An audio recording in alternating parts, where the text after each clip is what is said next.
교독문 63번 시편 145편을 교독하겠습니다. 왕이신 나의 하나님이여, 내가 주를 높이고 영원히 주의 이름을 송축하리이다.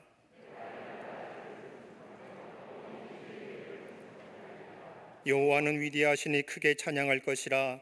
그의 위대하심을 측량하지 못하리로다.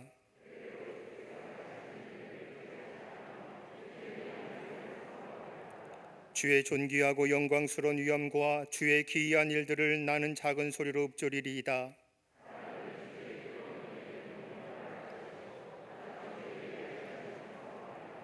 그들이 주의 크신 은혜를 기념하여 말하며 주의 의를 노래하리이다.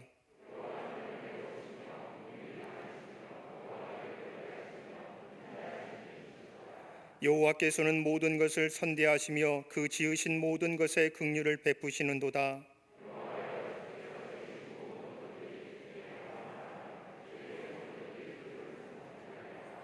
아멘.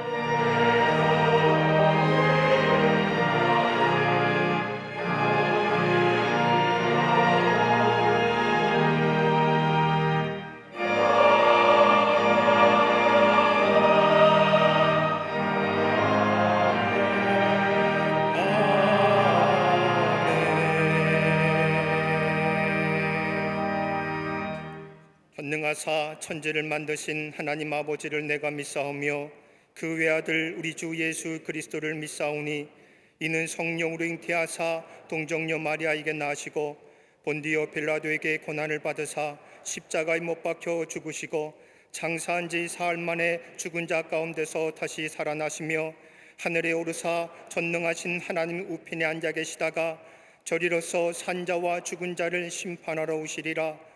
성령을 믿사오며 거룩한 공회와 성도가 서로 교통하는 것과 죄를 사하여 주시는 것과 몸이 다시 사는 것과 영원히 사는 것을 믿사옵나이다. 아멘.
진짜 많건만은 생명수는 말라서라.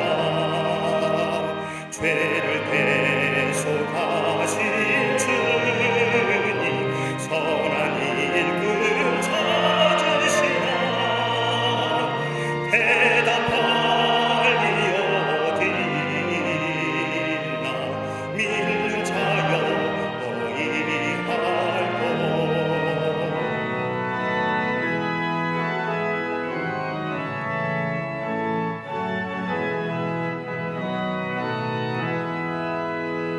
눈을 들어 하늘 보라. 살아계신 주 하나님 약한 자를 부르시어 하늘 뜻을 전하셨다.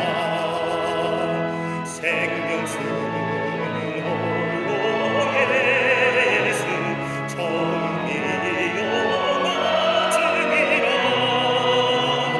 주님 너를 부르신다. 믿는 자여 어이할꼬. 눈을 들어 하늘 보라. 다시 사신 그리스도 만 백성을 사랑하사 오래 참고 기다리네. 인내하신 우리 구주 의의 심판하시는 날 곧 가까이 임하는데 믿는 자여 어이할꼬.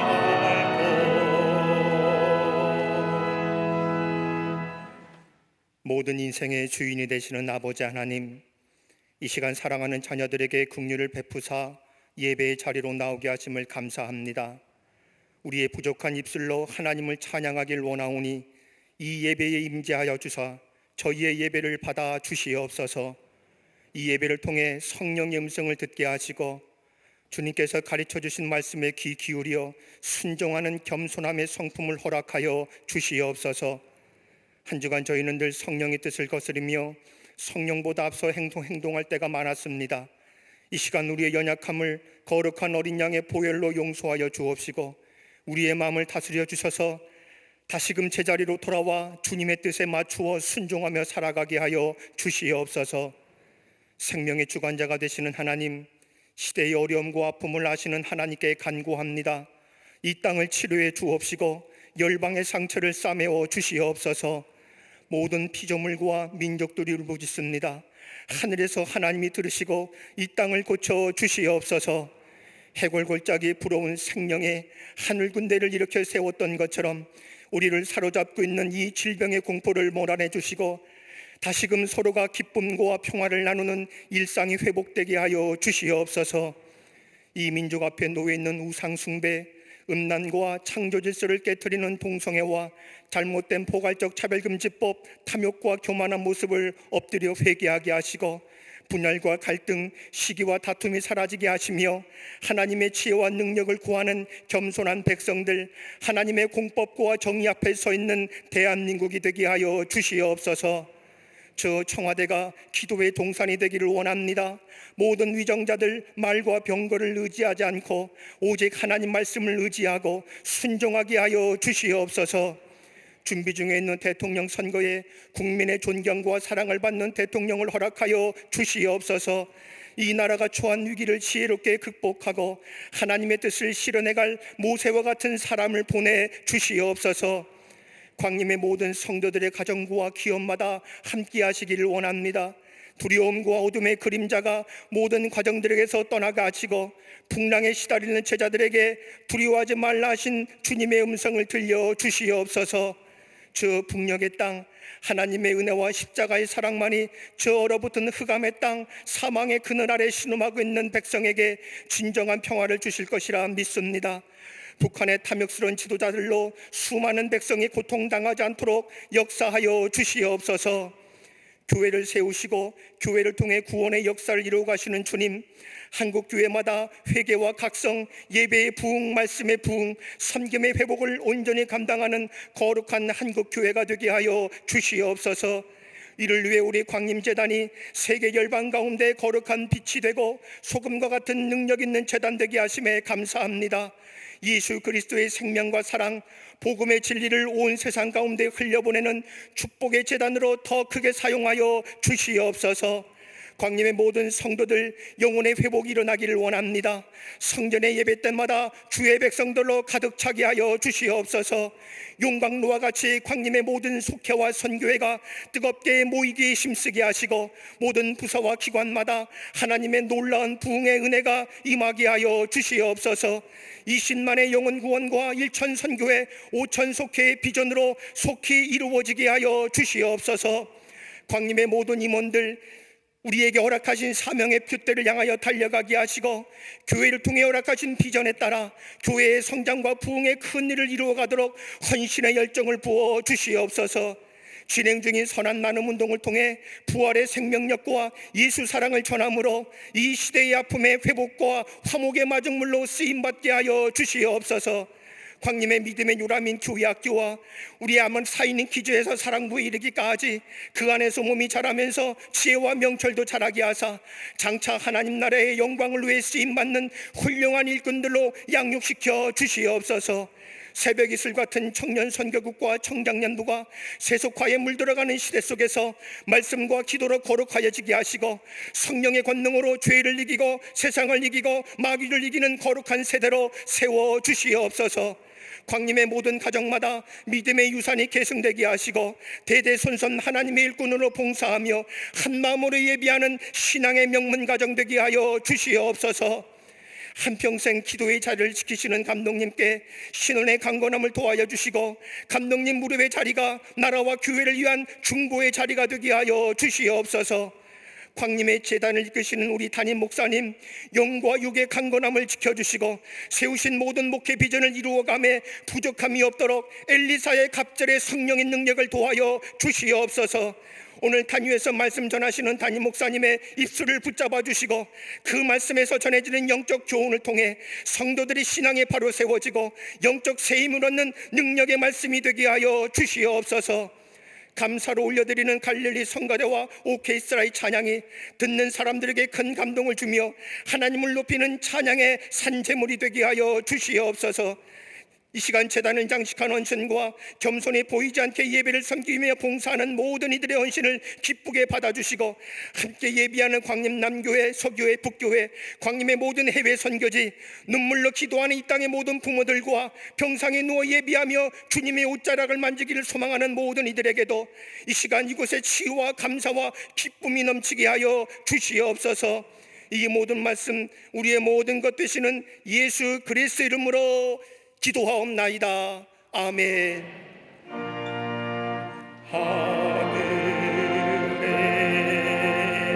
계신 아버지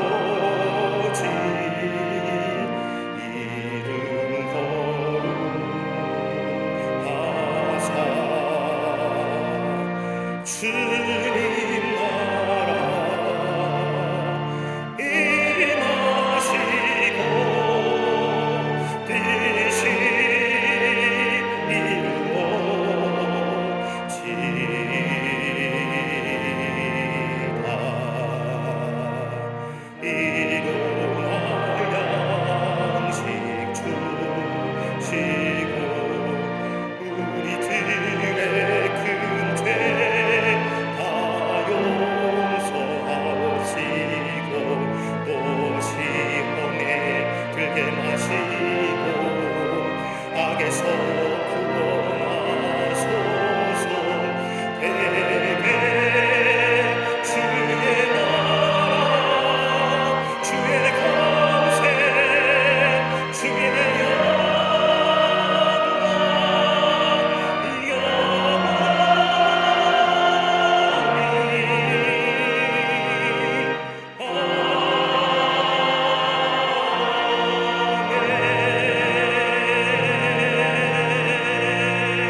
할렐루야. 거룩한 주의 날, 주의 전에 나와 예배한 우리 모든 광림의 권속들과 영상을 통하여 예배에 참여하는 분들과 또 방송 매체를 통하여 이 거룩한 예배에 참여한 모든 이들 위해 하나님의 놀라우신 은혜와 평강과 위로하심이 함께 하시기를 먼저 주의 이름으로 축원합니다. 우리 전후 좌우 계신 분, 이 안에 계신 분과 함께, 전후 좌우 계신 분과 함께 목례로 인사하겠습니다. 하나님은 당신을 사랑하십니다 라고 인사들 나누시기를 바랍니다. 목례하시는 겁니다. 교회 소식 몇 가지 알려드립니다. 2021년도 가을학기 트리니티 성서대학원이 은혜 가운데 지난주에 개강했습니다. 이번 학기는 에스라와 에스더와 느헤미야의 말씀을 가지고 하나님이 어떻게 이스라엘 백성을 회복시켜 지어 가는가를 위해서 함께 공부합니다. 우리 광림교회는 성경 공부해도 되고 안 해도 되는 게 아니라 다 해야 됩니다. 많은 분들이 등록하셨는데 이번 주까지 등록을 받겠습니다. 등록하셔서 온라인과 오프라인으로 함께 병행하셔서 말씀의 자리에 들어오시고요. 그리고 이번 주부터는 속회 지도자 교육을 오전 10시부터 선교규벌로 진행하겠습니다. 속회 지도자 되시는 분들은 꼭 참석하셔서 함께 말씀을 나누고 은혜를 나누고 그리고 속회에 가셔서 또 하나님의 말씀을 전하며 또 속회 모임을 통하여 중보의 기도회장이 되어줄 수 있도록 속회 지도자님들 꼭 모여주시기를 바랍니다. 코로나19로 인하여 어려움 가운데 있는 우리 이웃들과 또 특별히 우리 선교사들을 위해서 우리 광림 사랑 나눔, 그리스도의 사랑을 나누고 또 함께 나누는 귀한 운동 지난 2주간 펼쳤는데 여러분이 많이 참석해 주셨고 동참해 주셔서 이 자리를 빌어서 감사와 더불어서 치하의 말씀을 드립니다. 2주밖에 안 했는데 우리가 예상했던 1000박스가 채워지고 남았습니다.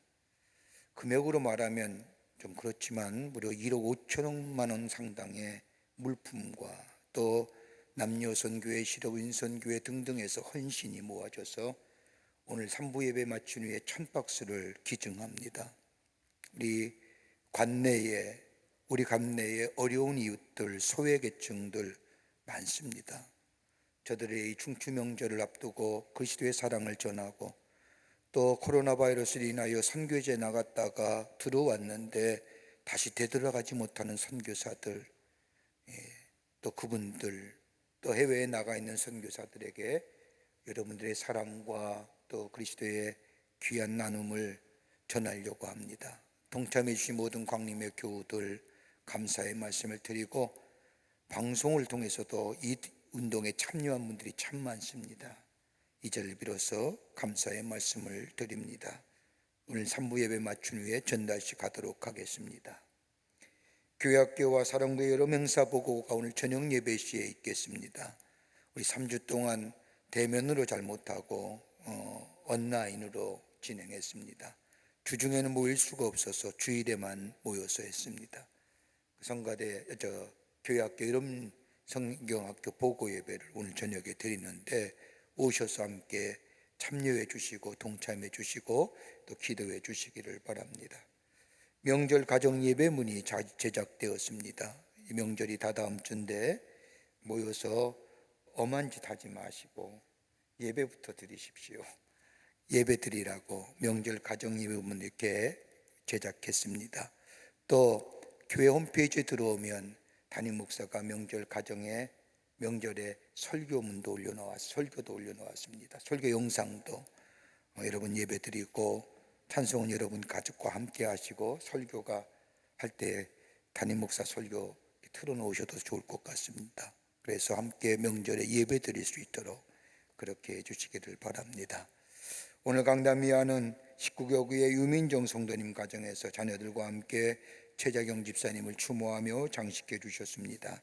선교구와 교구 소식 선교의 모임들 나와 있지는 않지만 속회 가정에서 꼭 들으시고 나라 위해서 이 백성을 위해서 기도하시는 중보 기도회장이 되시기를 바랍니다. 지난 한 주간에 어려움을 당한 가정들이 계십니다. 만나실 때에 위로하여 주시기를 바랍니다. 그 밖에 박스 광고란에 많은 광고들이 나와 있는데 보시고 관심과 기도와 참여를 부탁드립니다. 이제 성경 묵도 읽겠습니다.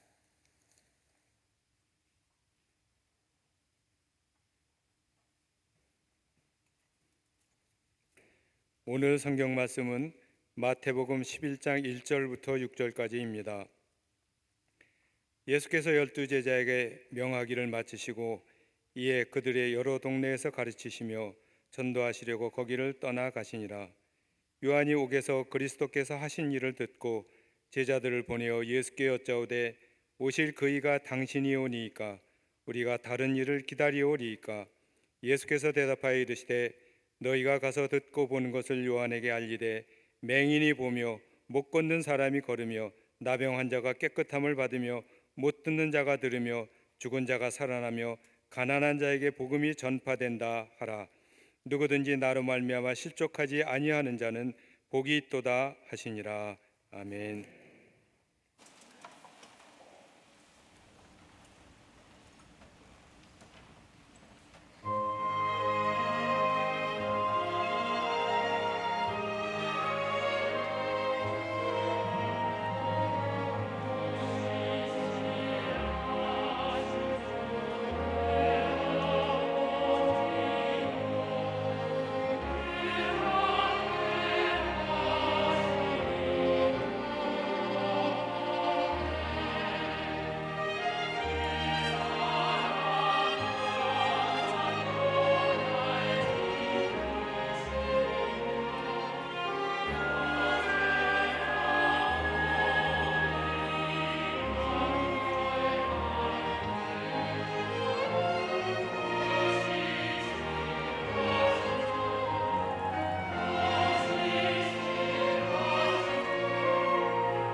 갈릴리 성가대와 오케스트라의 귀한 찬양에 감사합니다. 고맙습니다.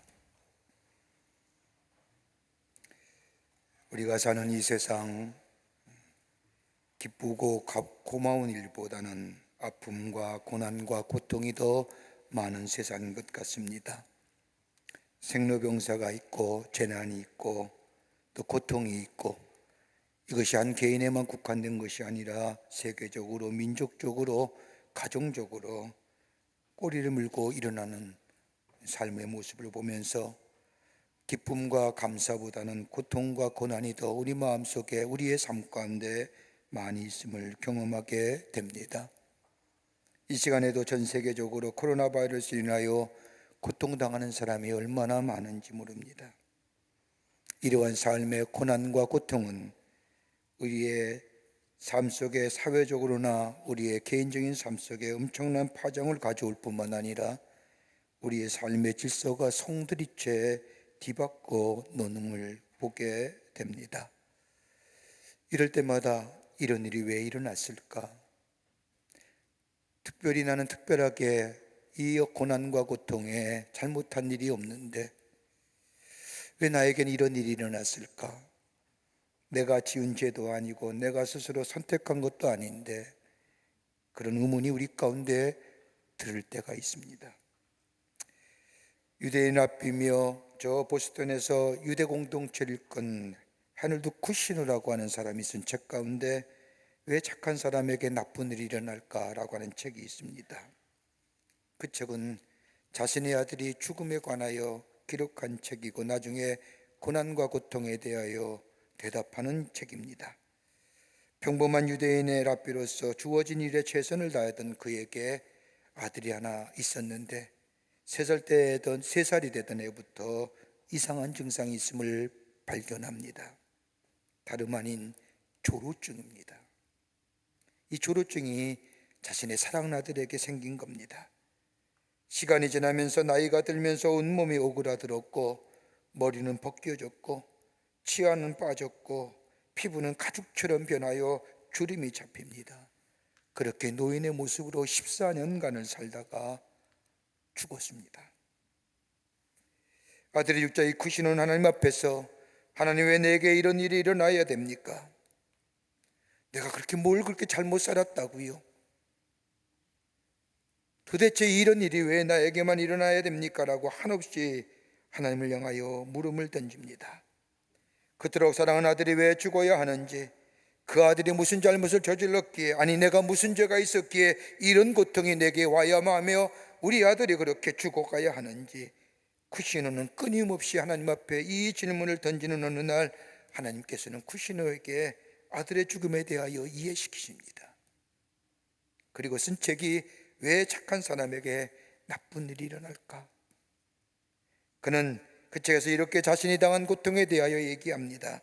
나는 아들의 삶과 죽음이 있었기에 더 민감한 사람이 되었고 더 따뜻한 카운슬러가 되었습니다. 만약에 내 인생에 내 아들이 없었더라면, 아들의 죽음이 없었더라면 모든 정신적인 성장과 깊이를 포기한 채 세상을 살았을 겁니다. 나는 아들의 눈물과 고통을 통하여 많은 것을 얻었습니다. 아들의 죽음은 나로 하여금 절망과 실망의 늪으로 빠진 것이 아니라 나로 하여금 한층 더 성숙한 사람으로 만들었습니다라고 적고 있음을 읽을 수가 있습니다. 조셉 솔로베이치크라고 하는 사람은 착한 사람이 왜 고통을 당하는가, 왜 고난을 당하는가에 대하여 신학적으로 성서적으로 해석하면서 몇 가지의 답을 내놓습니다. 왜 고통당하느냐, 왜 착한 사람이? 하나는 품성을 높이기 위해서 고난이 다가온다는 겁니다. 아프면서 큰다는 말처럼 고통을 통하여 인격의 그릇이 깨끗해지고 성품이 한층 더 높아진다는 겁니다. 또 하나 있다고 한다면 교만함을 제거하기 위해서 하나님이 고난을 주신다는 겁니다. 교만은 고난을 통하여 겸손의 자리에 내려갑니다. 하나님은 때로는 교만으로 귀를 막고 살아가는 사람들에게 고난이라고 하는 확성기를 통하여 하나님의 음성을 들려주십니다.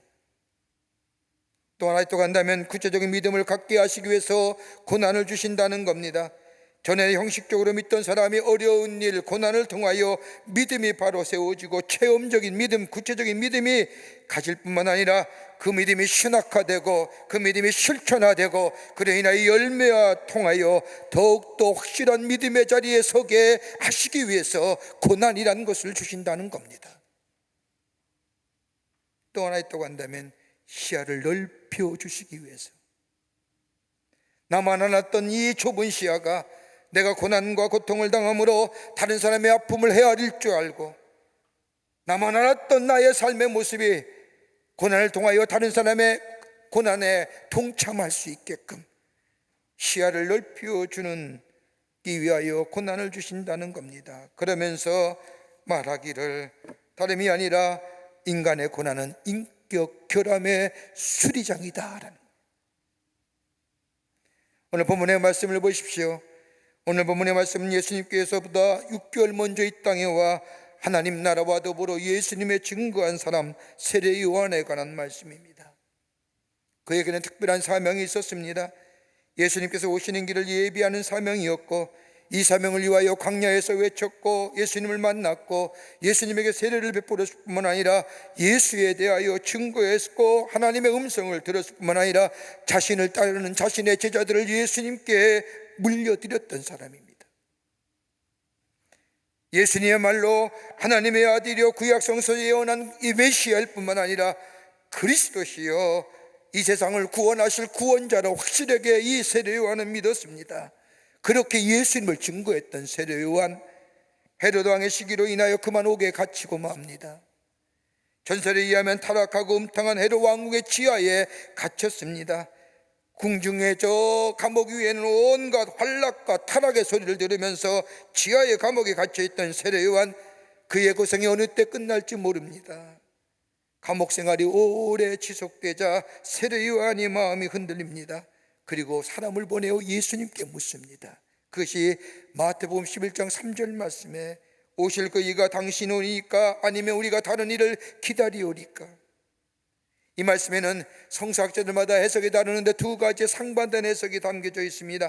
하나는 세례 요한은 영광의 메시아만 생각하고 고난의 메시아는 생각하지 못한 나머지 예수님의 고난당하심이나 자신의 고난에 대하여 왜 이 메시아가 이 땅에 오셨는데 왜 고난당하느냐, 메시아가 내 부족으로 인하여 마음이 흔들렸다는 이야기고, 또 하나 해석은 세례 요한의 제자들이 아니 그렇게 외쳤던 예수님의 메시아가 이제 오셨는데 당신이 그 예수를 외쳤는데 지금 당신이 갇혀 있으면 이 자리에 오셔서 당신을 위로하며 방문하며 수고했다 이제 그만 나오라 이래야만이 메시아가 아닙니까? 왜 그냥 계시는 겁니까? 왜 고난당하게 하시는 겁니까? 왜 돌아보지 아니하시는 겁니까? 그게 바로 오실 그이가 당신이 오니까라고 하죠. 이 질문에 우리 예수님은 마태복음 11장 4절 말씀에 예수께서 대답하여 이르시되 너희가 가서 듣고 보는 것을 요한에게 알리라. 너희가 본 것과 든 것을 요한에게 사실대로 말하라는 겁니다. 본 것과 들은 것이 뭘까요? 11장 5절 말씀에 예수님의 행하신 일, 즉 소경이 눈을 뜨고 앉은 병이가 일어서고 문둥 병이 깨끗해지고 죽은 자가 살아나는 이적과 표적의 기사. 여러분, 무엇으로 이루어진 걸까요? 믿음 안에서 이루어진 것.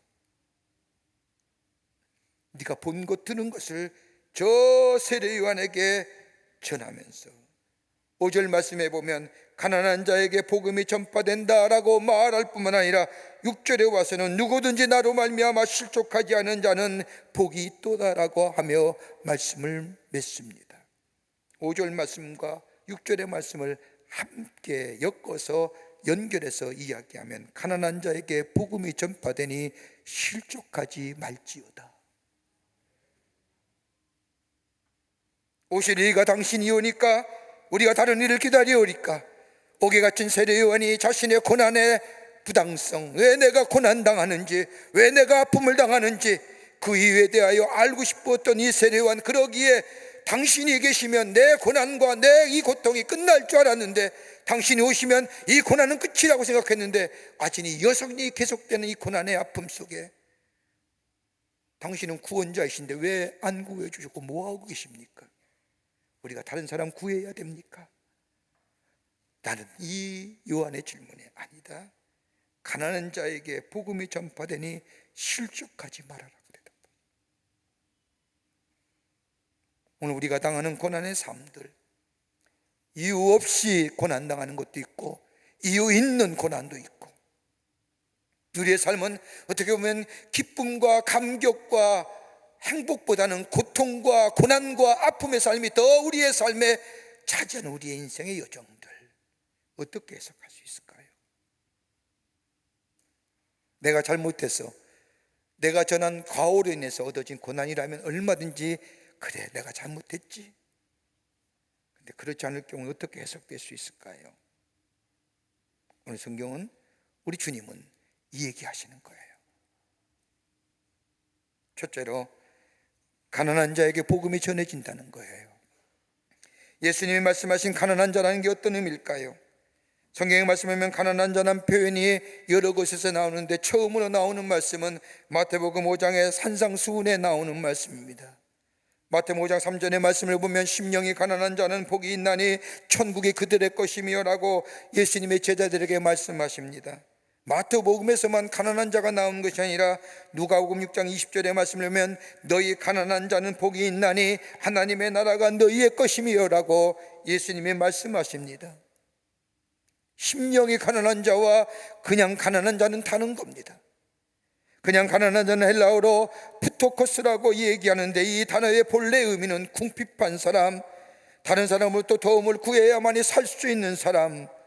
그러니까 누가복음에 나타난 가난한 자는 외적인 상태로서의 다른 사람으로부터 도움받아야 살 수 있는 사람, 외적으로 어렵고 형편인 어려운 사람을 가리키는 이야기라고 할 수 있습니다. 그런데 마태복음 5장의 말씀에 가난한 자라고 얘기하는 이 말씀의 앞에 보면 심령이 가난한 자, 그냥 가난한 것이 아니라 심령이 가난한 자라고 얘기합니다. 여기서 심령이 가난하다는 것은 물질의 가난을 얘기하는 것이 아니라 죄를 깨닫고 절망적인 상태, 연혼의 가난한 상태를 말하는 겁니다. 구원을 갈망하는 상태, 나를 구원하시는 하나님밖에 없음을 고백하는 자, 하나님이 나의 구원자 되심이, 내 곤고함과 내 삶의 어려움과 내 상편을 아시는 우리 주님임, 그분만이 우리의 구원자 되시며 하나님 앞에 구원을 갈망하는 자, 그런 자에게 복음, 기쁜 소식이, 구원의 소식이 전해질 뿐만 아니라 저로 하여금 실족하거나 넘어지거나 쓰러지지 않는 삶으로 하나님이 삼아 주신다는 거예요. 땅의 것에 구원을 삼는 것이 아니라 우리의 구원은 하나님께만 있습니다. 가난한 자에게 복음이 전파되니 실족하지 말아라고 하는 말씀은 이제 감옥문이 열릴 것이다, 내가 여기 왔으니 너같이 의롭게 또 힘들게 복음을 전하다가 감옥에 갇힌 사람은 나올 것이다, 걱정하지 말아라, 자유의 몸이 될 것이다, 이 얘기가 아니라 비록 너의 삶이 고난 가운데 있다 할지라도 이 고난의 구원자는 오직 하나님만이 되신다고 하는 구원의 갈망을 가지고 하나님을 바라보는 자, 그런 자에게 하나님은 구원의 기쁜 복음이 전해지고 자유케 하시는 역사가 일어나며 넘어지지 아니하는, 실족하지 않는 역사가 일어난다는 겁니다. 여러분, 다윗처럼, 다윗의 시편을 보면 얼마나 다윗이 갈망했습니까? 여러분, 이새의 아들로서 다윗이 기름 부음 받은 지 몇 년이 지난 후에 왕이 오른 줄 아십니까? 무려 22년의 세월이 지나요. 형들과 함께 다윗이 기름 부음 받으면 이스라엘의 그 즉시 왕위에 오를 줄 알았는데 그로부터 22년이 지난 후에 비로소 저 유다족 속의 왕이 됩니다. 여러분, 22년 동안 다윗의 생애를 보십시오. 마냥 좋은 생이었습니까? 그가 유대의 왕이 되어 이스라엘 백성을 다스릴 쯤에 22년의 세월을 뒤돌아보면 그는 고난의 시간이었어요. 성경 말씀을 보면 곳곳에 하나님을 향하여 하나님 왜 이렇습니까? 왜 내가 고난당하고 내가 왜 아픔이 당해야 됩니까? 그러면서 불구하고 다윗의 위대한 점은 그 고난 가운데 하나님 앞에 구원을 갈망한 겁니다. 시편 40편의 말씀을 보면 내가 여호와를 기다리고 기다렸더니 귀를 기울이사 나의 부르짖음을 들으셨도다 라고 고백하며 하나님 앞에 간절히 구원의 열망을 가지고 하나님 앞에 부르짖었더니 하나님께서 나를 기가 막힌 웅덩이와 수렁에서 건져주셨느니라. 하나님을 간절히 사모했더니 땅의 것에 구원의 여망을 삼는 것이 아니라 하나님을 향하여 심령이 가난하게 되어 하나님 앞에 구원을 열망했더니 하나님이 나를 구원해 주셨다는 고백들. 가난한 자에게, 하나님 앞에 심령이 가난한 자, 하나님 앞에 구원을 갈망하는 자는 복음이 들려지고 그 복음은 뭐예요? 자유케 하시는 역사가, 구원하시는 역사가 일어나게 됩니다. 그 얘기하시는 거예요. 두 번째는 고난은 우리로 하여금 믿음으로 사는 법을 배우게 하신다는 겁니다. 가축의 목에 갇혀있는 세례요한이 예수님께 오시리 의의가 당신이 오니까 우리가 다른 이들 기다리오리까 하는 물음에 예수님은 가난한 자에게 복음이 전파되니 실족하지 말아라 하십니다. 우리 주님은 예수 믿는다고 해서 고난과 시련이 없을 것이라고 말씀하지 않으십니다. 하나님을 갈망하는 자에게 구원의 기쁨이 전하여진다고는 말씀하실 뿐만 아니라 고난이 우리로 하여금 우리의 믿음을 더 굳세게 하고 강하게 하신다는 겁니다. 그러니 실족하거나 넘어지지 말라는 겁니다. 역설적이잖아요. 여러분, 고난과 시련이 우리 가운데 오면 올수록 약해지고 무너지며 삶의 송두리째 부서지는 것이 고난과 시련일진데, 하나님은 반대로 고난과 시련이 올 때에 믿음의 사람들에게는 믿음을 더욱 굳세게 하고 강하게 하시는 기회가 된다는 겁니다. 이해가 되십니까? 여러분 한번 보세요. 우리의 삶 속에 고난과 시련이 당하면 일반적으로 우리의 삶 가운데 일어나는 현상이 있습니다. 하나가 뭐냐? 불안해요. 고난과 시련을 겪으면서 우리가 알아왔고 믿어왔던 것, 우리의 삶의 원칙이, 이 알아왔고 믿어왔던 삶의 원칙이 있으면 내 삶에 승승장구하셨는데 믿어왔고 알아왔던 삶의 원칙이 고난으로 인해서 한순간에 무너져 버리는 거예요. 나를 만들어 왔던 것이, 나를 지탱한 것이, 이유로만 있으면 내 삶이 평안한 삶을 살겠다고 믿어왔던 것이 한순간에 무너지고 고난이 닥쳐오는 거예요. 그러니 뭐요? 불안한 거예요. 또 하나의 특징이 있어요. 혼돈이에요. 내가 이렇게 살면 된다고 생각했던 삶의 원칙과 방법이 무너진 거예요. 뭐로요? 고난 때문에. 고난과 시련이 우리의 삶 가운데 닥치면 그동안 나의 삶의 기준과 원칙 그리고 방법들이 무너져 내리기, 이제 무엇을 어떻게 선택하며 어떻게 새롭게 세워질 컨퓨징한 거예요. 그러게 뭐예요? 당황스러운 거예요. 당혹스러운 거예요.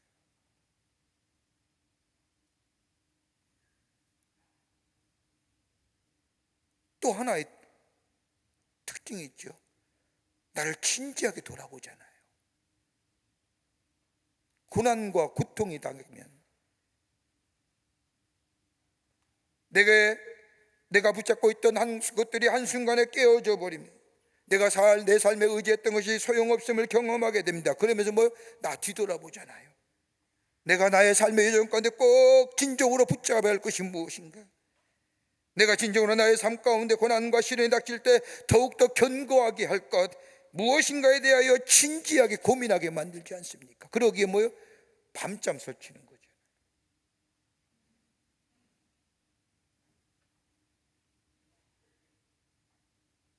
내가 진정으로 붙잡고 살아갈 것이 무엇인가에 대하여 진지하게 고민하게 된다는 겁니다.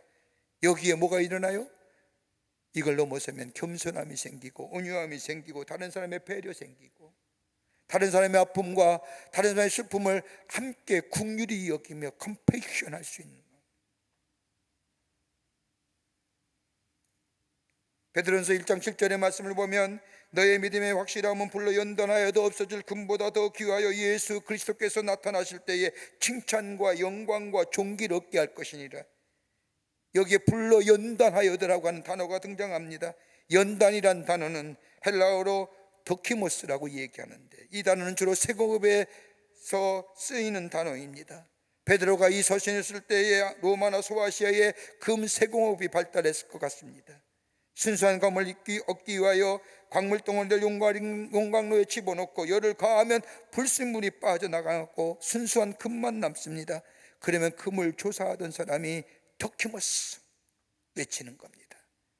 진짜 금이다.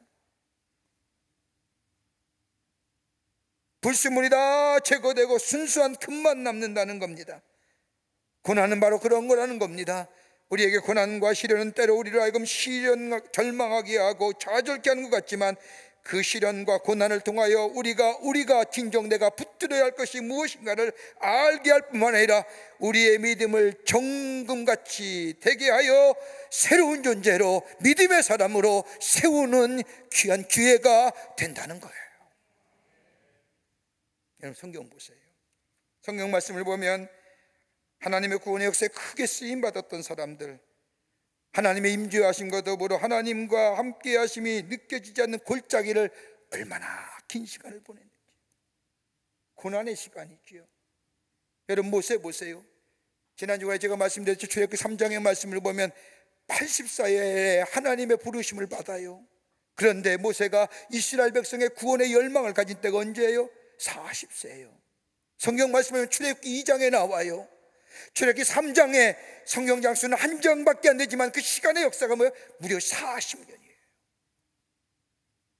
모세는 40년을 살면서 아무런 생각 없이 살았을까요?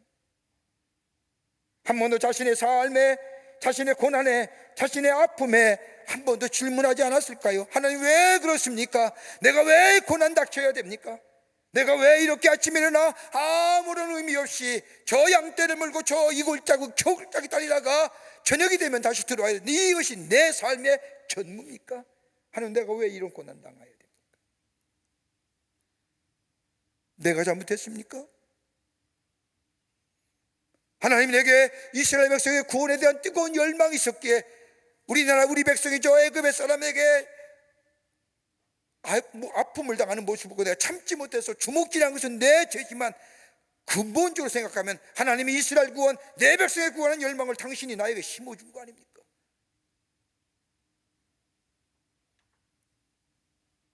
왜 질문 안 되셨겠어요? 내가 정말 이 길입니까? 그런데 하나님은 뭐예요? 그 40년의 긴 시간을 지난 후에 모세를 부르시잖아요. 그리고 하나님의 사람으로 세우고 이스라엘 백성의 구원을 애굽에서 이뤄내시죠. 여러분, 40년 동안 그 고난이 그를 뭐로 만들었을까요? 더욱더 믿음의 자리에 서게 하고, 저 양떼를 지키면서, 양떼를 인도하면서 목자가 어떤 사람인가 알게 하시고, 결코 버려진 시간이 아니었다는 거예요. 요셉은 어떠십니까? 형들의 모함을 인하여 구덩이에 빠져 애굽으로 팔려간 17살 나이에 형들 몇 년이 만나요? 22년이 지난 41살에 만나요. 39살에. 22년의 세월이 어떤 세월이었어요? 좋은 시절이었나요? 고난의 시간이었지요. 그런데 그는 뭐예요? 그의 삶에 노예로 팔려가며 저 보디발의 시종으로 들어가며 저 애굽의 그 삶 속에서 그가 변하지 않던 건 뭐예요? 믿음의 자리에 있고, 고난과 어려움이 닥칠 때마다 믿음의 자리에 더욱더 견고히 서가는 자.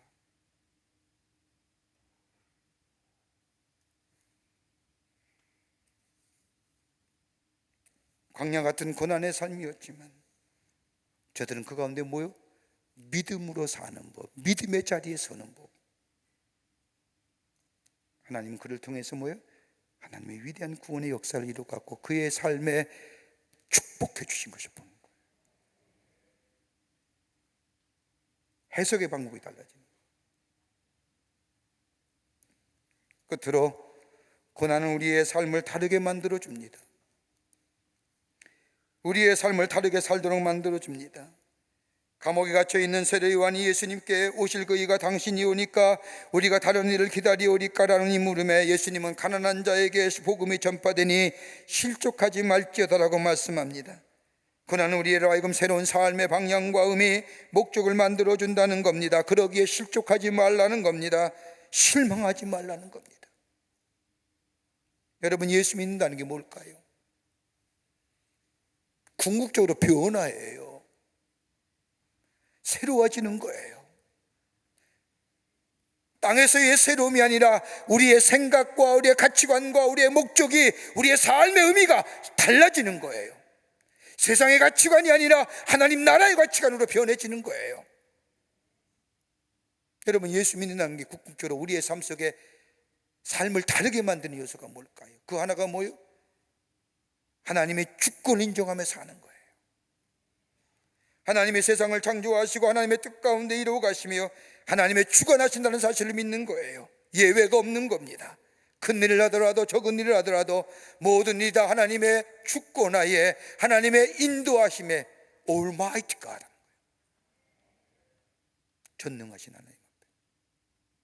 여러분, 다윗이 자신의 아들 압살롬을 인하여 반역으로 인하여 다윗성에 나와 감난산으로 도망칠 때에 저 사무엘 16장의 말씀을 보면 맨발로 도망가는 다윗을 향하여 시므이란 사람이 저주하지 않습니까? 저주하게 할 때에 다윗의 부하들이 저거 죽이자고 얘기할 때 다윗이 뭐라고 얘기합니까? 사무엘하 16장 10절부터 11절 말씀을 보면 저가 저주하는 것은 여호와께서 저에게 다윗을 저주하라 하심이니 여호와께서 저에게 명하신 것이니 저로 저주하게 내버려둬라. 웬만하면 내가 죽일 수 있는데 하나님의 주권을 믿는 거예요. 하나님이 저주하라고 했으니 저주하지 어떻게 나에게 저주할 수 있겠냐. 모든 것이 하나님의 능력과 하나님의 지혜 속에 담겨져 있다는 고백입니다. 이것이 예수 믿는다는 겁니다. 이게 그리스도인 되었다는 겁니다. 그러기에 일희일비 안 하는 거예요. 하나님의 역사 속에 내가 있습니다. 하나님의 주권하에 내 아래에 내가 있습니다. 그리고 믿음의 자리에 건거히 서가는 거예요. 두 번째는 그리스도 중심의 신앙입니다. 예수 믿는다는 것은 그리스도 중심의 신앙입니다. 하나님이 우리를 구원하시기 위해서 당신의 하나밖에 없는 아들 이 땅에 보내주시고 보내줄 뿐만 아니라 우리의 죄를 속량하시기 위해서 대속물로 주셔서 저 십자가에 죽으시고 3일 만에 부활하시고 그를 믿는 자마다 모든 자들에게 구원함을 주시는 그 십자가의 놀라운 사랑, 그 십자가 안에 담겨진 하나님의 사랑, 그 사랑의 마음을 읽으며 살아가는 사람, 그 십자가의 사랑으로 충분한 거예요.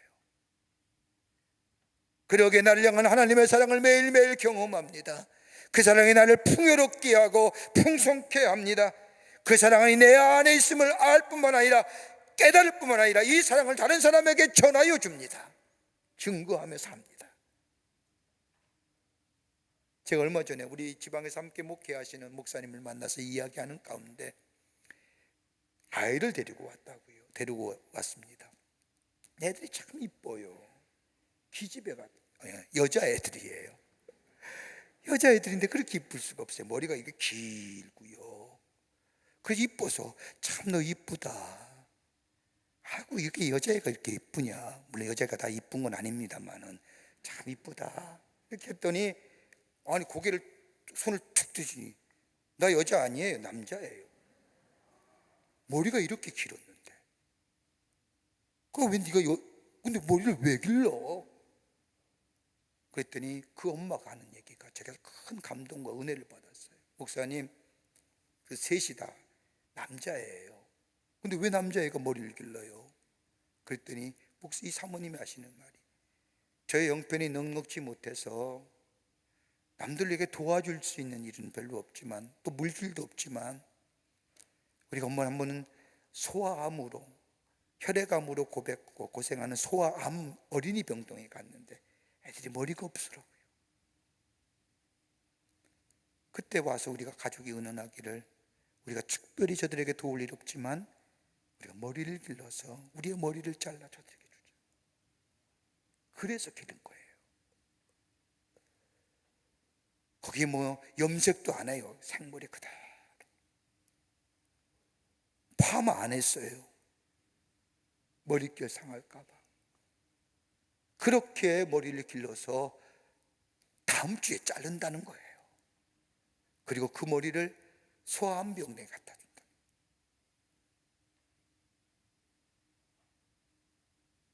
쉬운 일이 아니잖아요.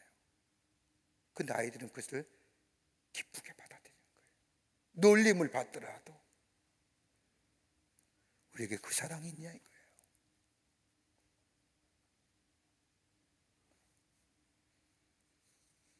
또 하나 또 한다면 구원론적인 가치관으로 사는 겁니다. 예수 믿는다는 것은 구원론적인 가치관입니다.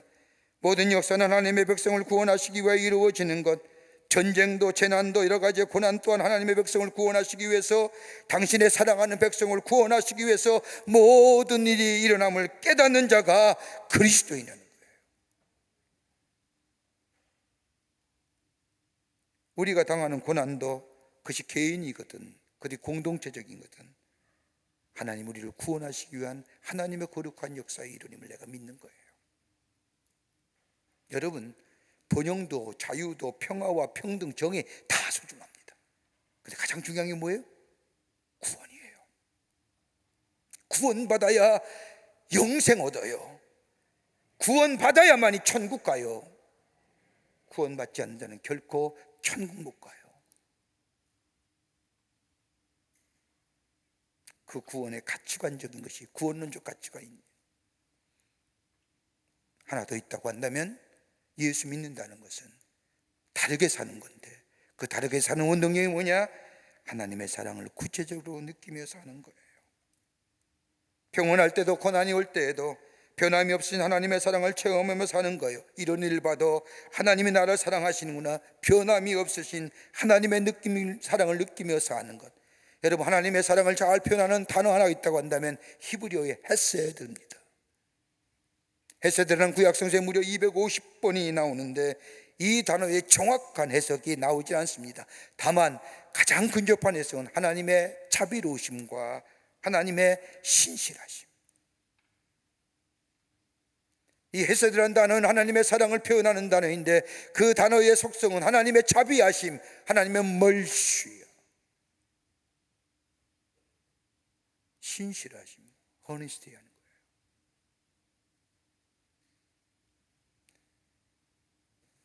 이것이 하나님의 사랑이라는 거예요. 관계적인 의미로서는 충성스러우신 하나님 사의 사랑, 시간적 의미로서는 그 사랑의 지속성 얘기하는 거예요. 하나님께서는 인간의 반응에 상관없이 당신의 백성을 충실하게 사랑하실 뿐만 아니라 인간의 처한 환경이 어떠하든지 지속적으로 당신의 백성을 사랑하신다는 겁니다. 이것이 헤세드, 그 사랑을 느끼며 사는 거예요. 고백하며 사는 거예요. 여기 우리의 삶에 생각이 달라지는 거예요. 가치관이 달라지는 거예요. 보는 것이 달라지는 거예요. 오늘 세례요한이 묻습니다. 오실 거이가 당신이 오니까 나 이렇게 고난당하는데 왜 구해주질 않습니까? 우리가 다른 사람을 기다립니까? 나의 이 고난과 고통을 구해줄 다른 사람을 내가 기다려야 합니까? 이 질문에 예수님은 가난한 자에게 복음이 전파되느니 실족하지 말지어다. 구원은 하나님께 오는 거예요. 하나님께 구원의 열망을 가지고 믿음의 자리에 더 굳건히 서고, 그리고 하나님 나라의 가치관으로 살아가는 삶, 이것이 우리에게 고난이 당하는 이유요, 이것을 넘어설 때 우리는 하나님의 살아계심과 더불어 하나님의 은혜 안에서 복된 삶, 복된 걸음으로 살아가게 되는 줄 믿습니다. 이런 믿음의 주인공 되시는 여러분과 저와 되시기를 주의 이름으로 축원합니다. 살아서 역사하시는 전능하신 하나님, 주께서 베푸신 은혜와 사랑을 생각할 때 감사를 드립니다. 우리의 삶에 어려움과 고난과 역경이 온다 할지라도 우리의 믿음의 자리에 서서 구원을 주신 이는 하나님이신 줄 믿고 구원의 열망을 가지고 하나님을 바라보는 자 되게 하시며, 더욱더 믿음의 자리에 굳건히 서게 할 뿐만 아니라 그로 인하여 우리의 삶의 생각과 가치관과 태도가 바뀌어져 하나님 앞에 영광을 돌리는 살아계신 하나님을 증거하는 저희들의 삶으로 삼아 주시옵소서. 세상이 참 어렵습니다. 많은 자들이 고난당하고 고통 가운데 있습니다. 주님의 사랑으로, 헤세드의 사랑으로 구원하여 주시옵소서. 성령이 도우실 줄 믿으며 예수님의 이름으로 기도하옵나이다. 아멘.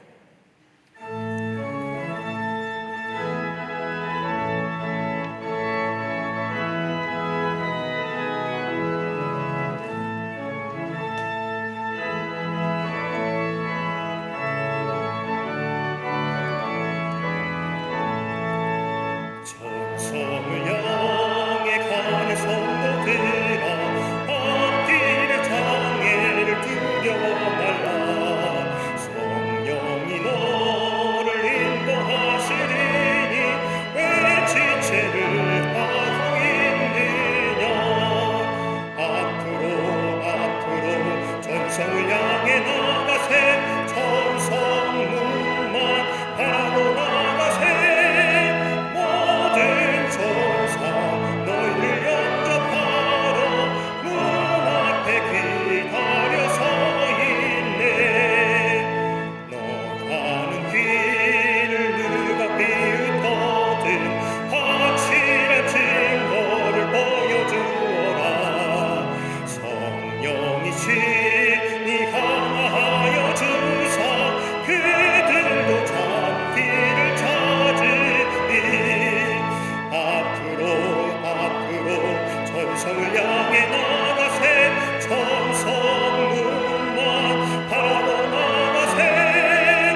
거룩한 주의 날 저희들의 걸음을 하나님의 귀한 전에 오게 하여 주시고 우리의 마음과 정성을 모아 하나님 앞에 예배하게 하심에 감사를 드립니다. 우리 예배를 받으시고 하늘 문을 여시사 하늘의 놀라운 은혜와 하늘의 축복이 임하는 이 시간 되게 하여 주시옵소서. 하나님 앞에 예배드리며 귀한 예물 정성껏 주님 앞에 봉헌합니다.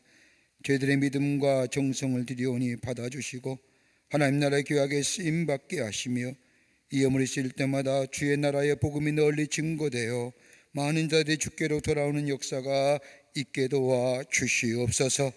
드린 손길마다 기억하여 주시고 저들의 삶과 저들의 가정과 기업 위에 함께하여 주셔서 하나님의 살아계심이 증거되게 하시며 저들의 삶 속에 주께 주시는 약속의 성취가 이루어져 입을 열 때마다 하나님이 여기까지 도우셨습니다, 하나님이 인도하셨습니다, 하나님이 허락하셨습니다라고 증거할 수 있는 저희들의 삶 되게 하여 주시옵소서. 아버지 하나님, 간절히 기도하옵기는 이 나라 이 백성 위에 함께하여 주셔서 하나님이 다스리시고 지키시는 이 나라 되게 하여 주시옵소서. 하나님의 자비하심과 하나님의 긍휼하심이 이 땅에 넘쳐나 속히 이 땅에서 바이러스가 종식되게 하여 주시며 건강한 나라와 건강한 백성 되어질 수 있도록 하나님이여 역사하여 주시옵소서. 방역의 최전세 수관이들 위로하여 주시고 저들의 수고와 헛되지 않도록 이 땅 건강한 땅과 건강한 나라 되게 하여 주시옵소서. 정치, 경제, 사회, 문화 모든 분야에 하나님의 공의와 정의가 물과 하수같이 흐르는 나라 되게 하시며 하나님이 다스리시고 지키시는 나라 되게 하여 주시옵소서. 내년에 새로운 지도자가 선출하고자 준비하는 가운데 있는데 참으로 혼탁하기가 그지없습니다. 주님 긍휼히 여겨주시사 이 땅에 정말로 모세와 같은 지도자 허락하여 주셔서 이 나라 이 백성이 새로운 미래를 향하여 나아가게 도와 주시옵소서. 경제도 부흥하게 하시고 빈곤의 사각지대가 사라지게 하여 주시며 아버지 하나님의 사회에도 불필요한 아버지 대립과 갈등은 물러가 하나 되게 하여 주시옵소서. 불필요한 법을 만들어 대립과 갈등에 아버지 유발하는 사회가 아니라 하나 되어 새로운 미래를 향하여 나아가게 득금 도와 주시옵소서. 이 시간에도 나라 위에 수고하는 장병들 건강으로 지켜주시고 저들의 수고가 헛되지 않도록 이 땅의 안보와 자유가 지켜지게 하여 주시옵소서. 성령이 우리의 삶 가운데 늘 동행하여 주시옵기를 원하오면서 예수님의 이름으로 기도하옵나이다. 아멘.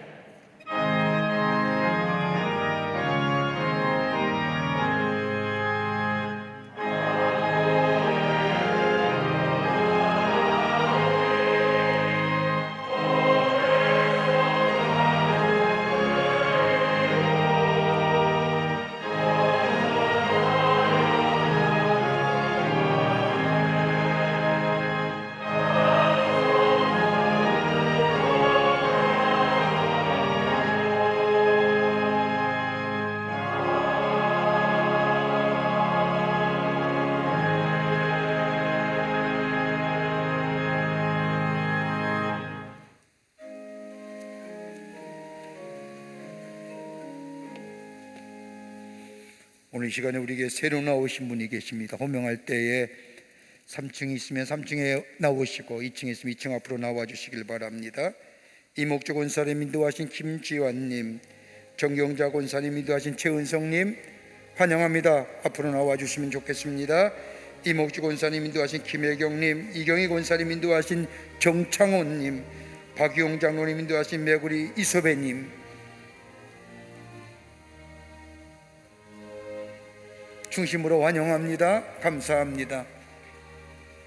교회 걸음하기가 쉽지 않았을 터인데 귀한 걸음해 주셔서 감사합니다. 하나님의 은혜와 사랑이 또 인도하심과 보호하심이 구원의 역사가 여러분 가운데 넘쳐나시기를 기도하며 축복합니다.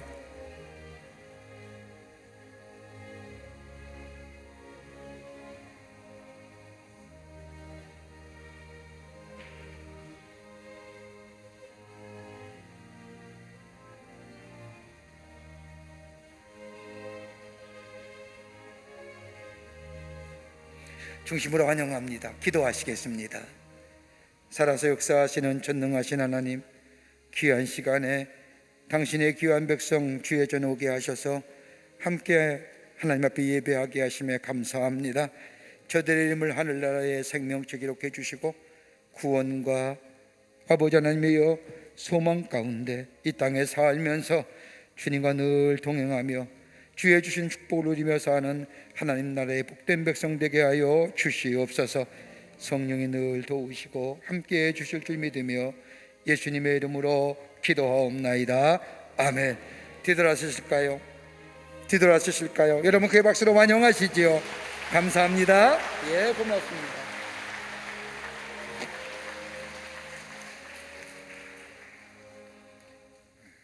뉴스레터 나왔습니다. 나가실 때 하나씩 가져가셔서 보시고 2주간의 교회가 어떤 일이 있었는가 함께 나누시며 또 전하시는 기회 되시기를 바랍니다.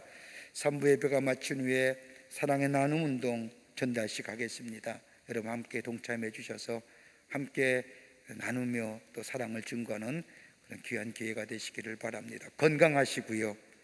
특별히 개인 위생에 철저하게 관리해 주세요. 교회 조금만 몸이 좀 불편하면 교회 오지 마세요. 댁에서 예배 드리세요. 얼마든지 온라인으로 예배 드릴 수 있습니다. 근데 건강하면 할 수만 있다면 예배 드리는 겁니다. 여러분 늘 강건하시고 주 안에서 승리하시기를 바랍니다. 다 일어나실까요? 마지막 찬송하시겠습니다.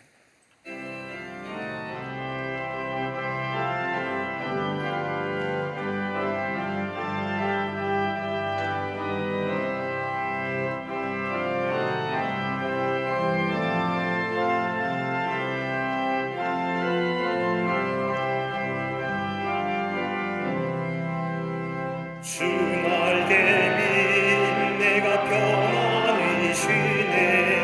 밤 깊고 비바람 불어쳐도 아버지께서 날 지켜주시니 거기서 평안히 쉬리로다. 주 날개민 그 사랑 그늘 잠이요. 주 날개미 내 쉬는 영혼 영원히 거기서 살리. 주 날개미 나의 피난처 되니 거기서 쉬기를 원하노라. 세상이 나를 위하지 못하나 거기서 평화를 누리리라. 주 날개미 평안하다. 그 사랑 그늘 잠이요. 주 날개미 내 쉬는 영혼 영원히 거기서 살리.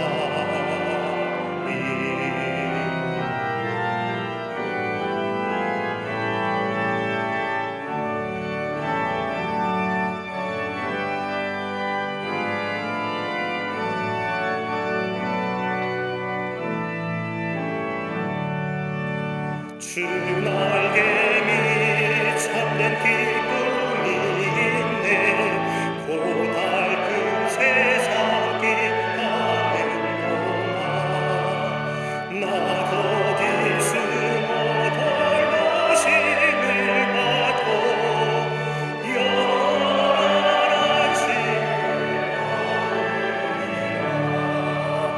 주 날개미 평안하다.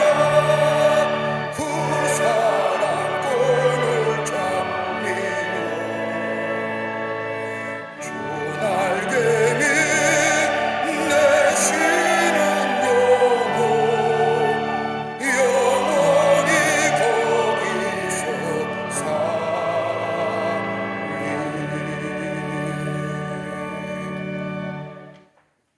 우리를 구원하시기 위해서 인간의 몸을 부리시고 이 땅에 오셔 우리의 죄를 대신하여 십자가에 죽으신 우리 주 예수 그리스도의 크신 은혜와 하나밖에 없는 당신의 아들을 우리에게 보내주셔서 우리를 얼마나 사랑해 주시는지 그 사랑을 보여주신 하나님 아버지의 극진하신 사랑하심과 우리 안에 내재하시며 역사하시며 인도하시는 성령님의 놀라운 능력의 역사가 오늘 거룩한 주의 날 주의 전에서 하나님 앞에 예배하며 주신 말씀 붙잡고 저 세상에 나가 하나님의 사람으로 살기로 결단하며 성전에 물러서는 우리 모든 사랑하는 광림의 권속들과 영상을 통하여 예배에 참여하는 우리 광림의 권속들과 그리고 방송 매체를 통하여 이 예배에 참여한 모든 당신의 거룩한 백성들 위해 주께서 지금으로부터 영원토록 함께 하시기를 간절히